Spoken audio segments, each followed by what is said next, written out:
할렐루야. 아멘. 반갑습니다. 우리 찬양하십시다. 336장입니다.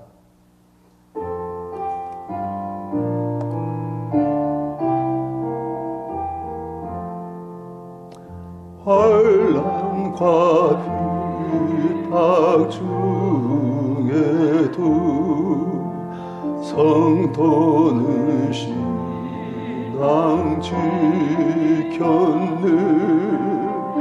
이 신앙 생각할 때 기쁨이 충만하도다. 성도의 신앙 따라서 죽도록 충성하겠네. 억중에 매인 성도나 양심은 자유 얻었네. 우리도 고난 받으며 죽어도 영광 되도다. 성도의 신앙 따라서 죽도록 충성하겠네. 성도의 신앙 본받아 원수도 사랑하겠네.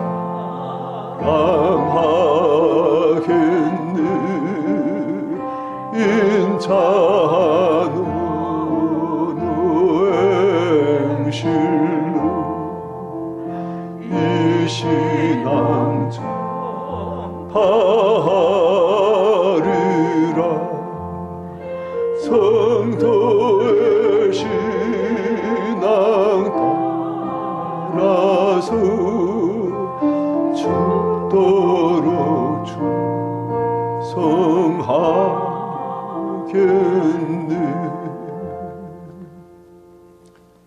성경 말씀 요한계시록 13장입니다. 13장 6절부터 10절까지 교독하십시다. 짐승의 입을 벌려 하나님 향하여 비방하되 그의 이름과 그의 장막 곧 하늘 산자들 비방하더라.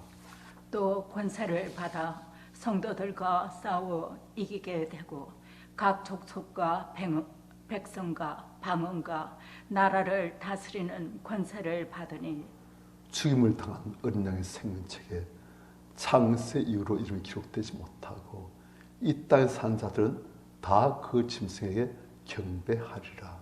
누구든지 귀가 있거든 들을 지어다. 같이요. 사로잡힐 자는 사로잡혀 갈 것이요 칼에 죽을 자는 마땅히 칼에 죽을 것이니 성도들의 인내와 믿음이 여기 있느니라. 아멘. 우린 어저께 이제 사탄이 자기의 대행자를 세운 것을 보았습니다.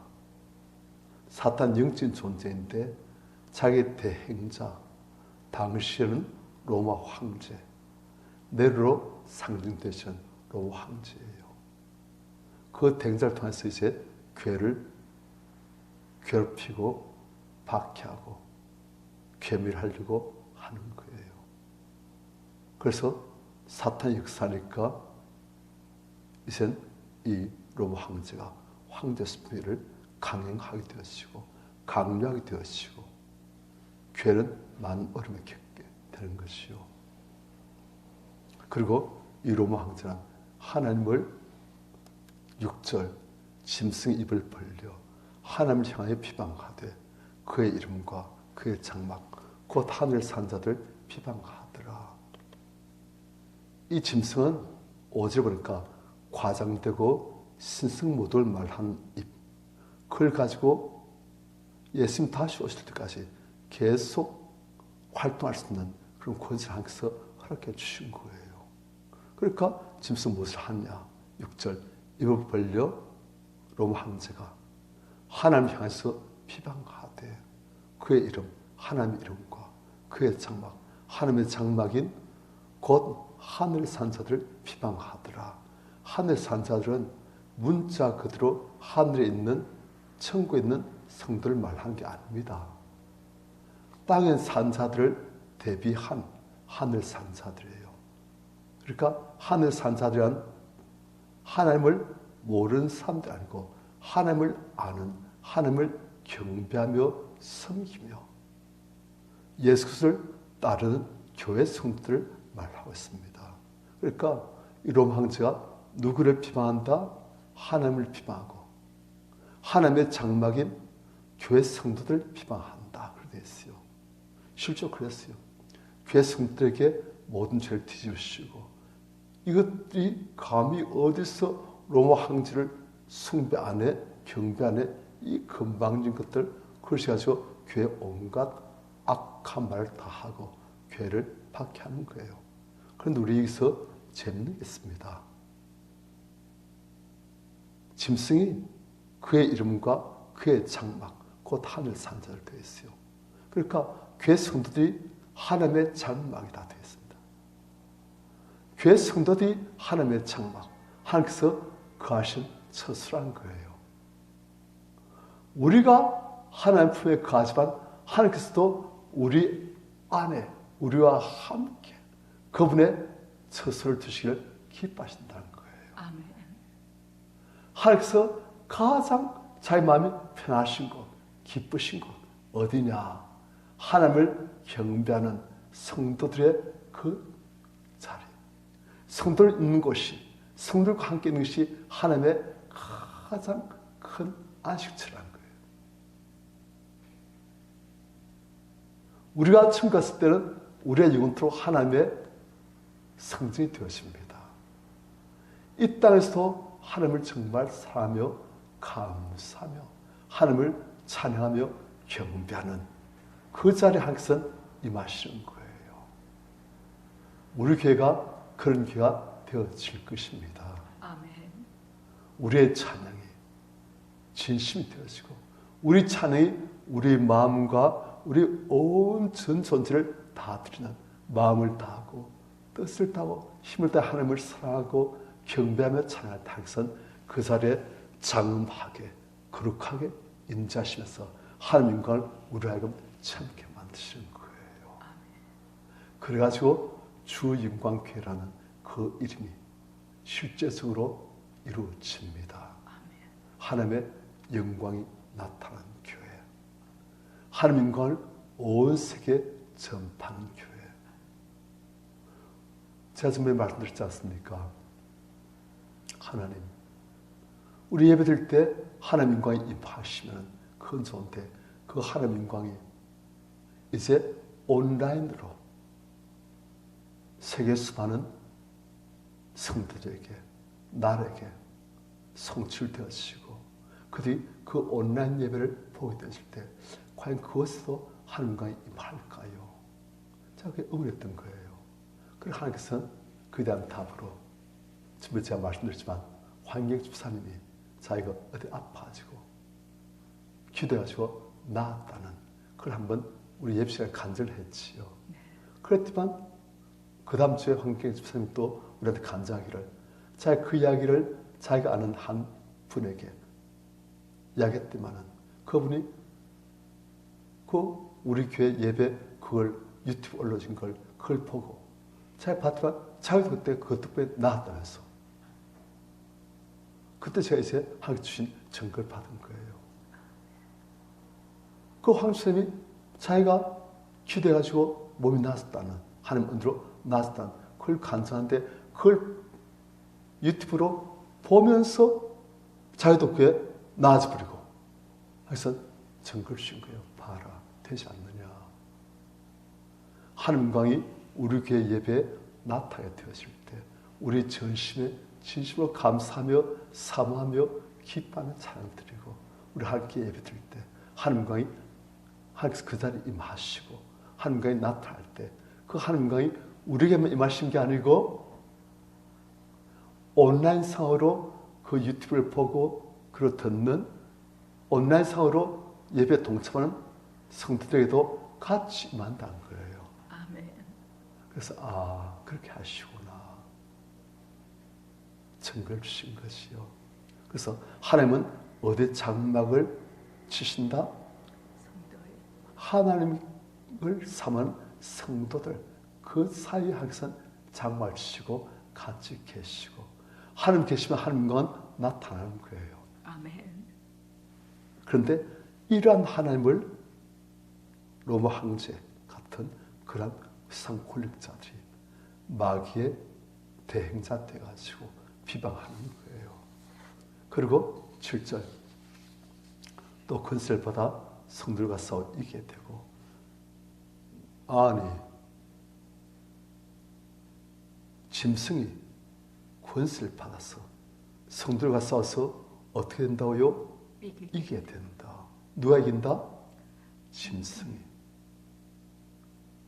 아니 우리 12장에서는 성도들이 붉은 용에 대해서 이겼다 되는데 이젠 붉은 용의 대행자인 짐승 그것이 성도가 싸워 이기게 된다. 아니 왜 이리 왔다 갔다는 거야?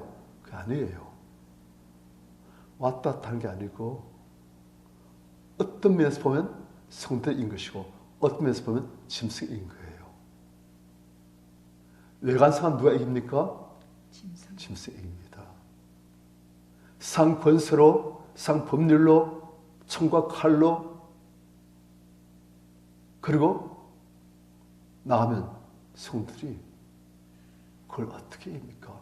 우리가 더 큰 군사력이 있습니까? 우리가 더 큰 상권세가 있습니까? 그냥 마냥 끌려가는 것이요. 북한에서도 중국에서도 그리고 이슬람 지역의 교회들도 그냥 지는 거예요. 그런데 그것은 표면상, 외관상 지는 것입니다.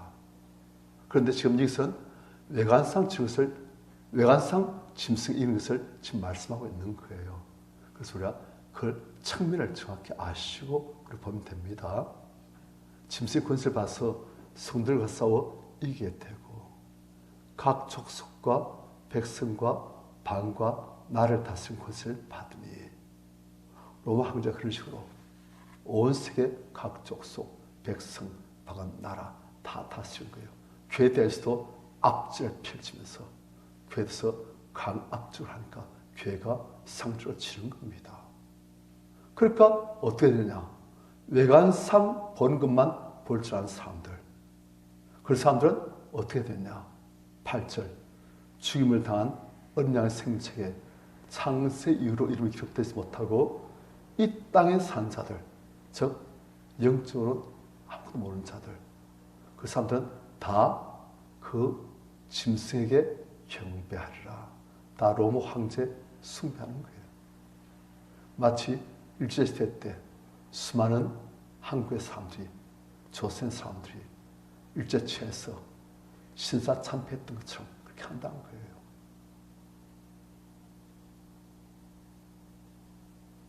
그런데 그 사람들은 다 어린 양의 생체에 이름이 기록되지 못한, 그래서 구원받지 못할 사람들. 9절 누구든지 귀가 있거든 들을지어다. 무엇을 들을지어다? 10절 사로잡힐 자는 사로잡혀 갈 것이요 칼에 죽을 자는 마땅히 칼에 죽을 것이니 성도의 인내와 믿음이 여기 있느니라. 황제의 숭배를 거부하는 교회 성도에게 어떻게 닥치는가? 귀가 있거든 들을지어다. 사로잡힐 자는 사로잡혀 갈 것이다. 감옥에도 끌려가고 법정에도 끌려가고 고문 단장소도 끌려가고 그리고 칼에 죽을 자는 마땅히 칼에 죽을 것이다. 황제 숭배를 거부하고 나는 내 하나님, 진짜 나의 주시며 나의 하나님이신 예수 그리스도, 나의 하나님만 붙듭니다. 황제숭배를 거부합니다. 한자들은 사자피기도 하고 칼 죽기도 할 것이고 그래 된다는 거예요. 상식 보면 완전히 패한 겁니다. 외관상 완전히 진 거예요. 아니 질 것이 뻔한 싸움을 덩실같이 싸우고 있는 거예요. 그런데 이게 사실 하나님께서 보실 때 이기는 길입니다. 아멘. 생명을 아끼지 아니하고 어린 양의 피와 자기들 증가하는 말씀으로 승리한 자들이에요. 하지만 외관상으로는 지는 것처럼 비참하게 죽는 것처럼 보여집니다. 이게 성도들의 딜레마예요. 왜 이상 다스리신다는 하나님께서 왜 당신 자녀들에게 이런 아픔을 주십니까? 왜 이러한 비참한 인생을 주십니까? 아니 예수 믿으면 잘 된다더만, 아니 예수 믿으면 형통한다더만, 이게 뭡니까? 그렇게 되는 거예요.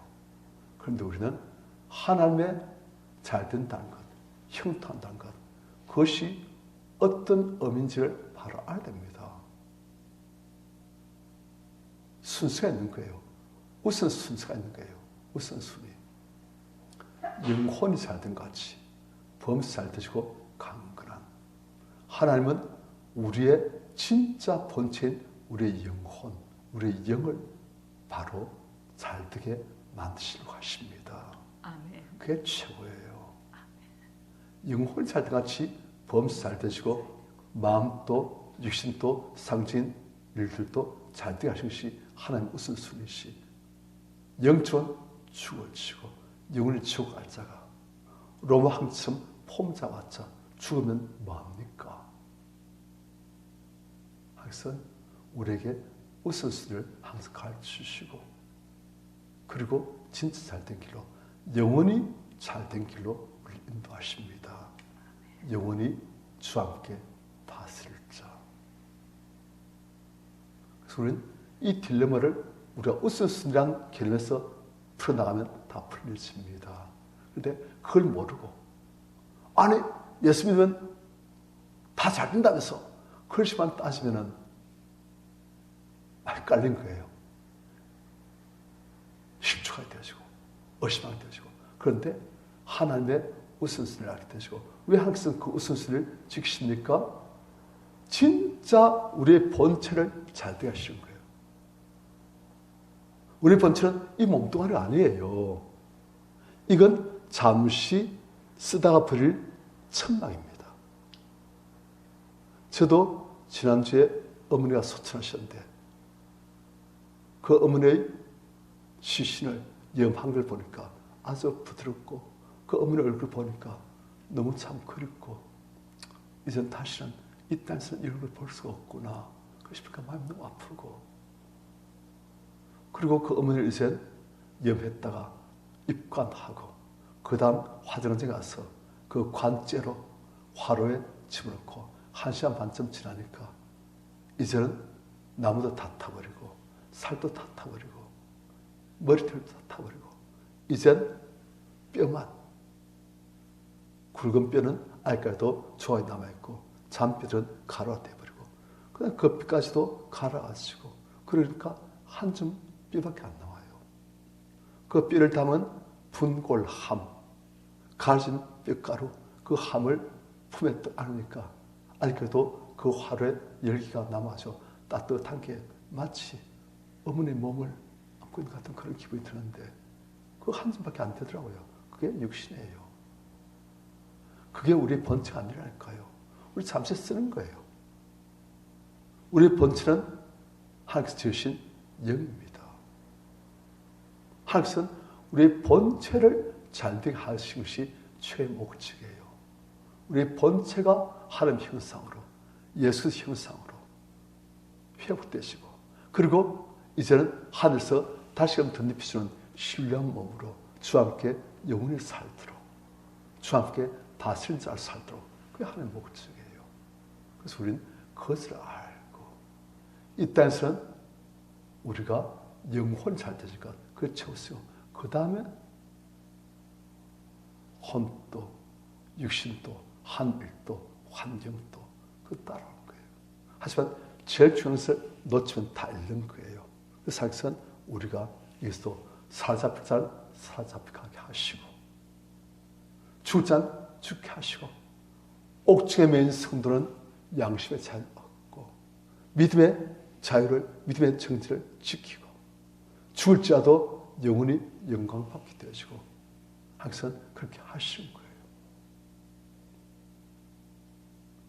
우린 승리하시기를 다 축원합니다. 아멘.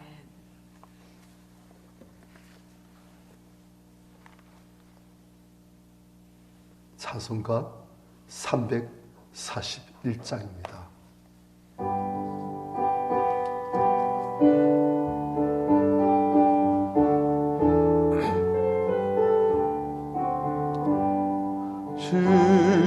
십자가를 내 가지고 주를 따라갑니다. 이제부터 예수로만 나의 법에 삼겠네. 세상에서 부귀영화 모두 잃어버려도 주의 평안을 갚았고 영생 복을 받겠네. 주도 곤욕 당했으니 나도 곤욕 당하리. 세상 사랑 감사하나 예수 진실합니다. 예수 나를 사랑하사 빛난 얼굴 보이면 원수들이 미워해도 염려할 것 없겠네. 내가 핍박 당할 때 주의 품에 안기고 세상 고쳐 당할 수 마음 위로받겠네.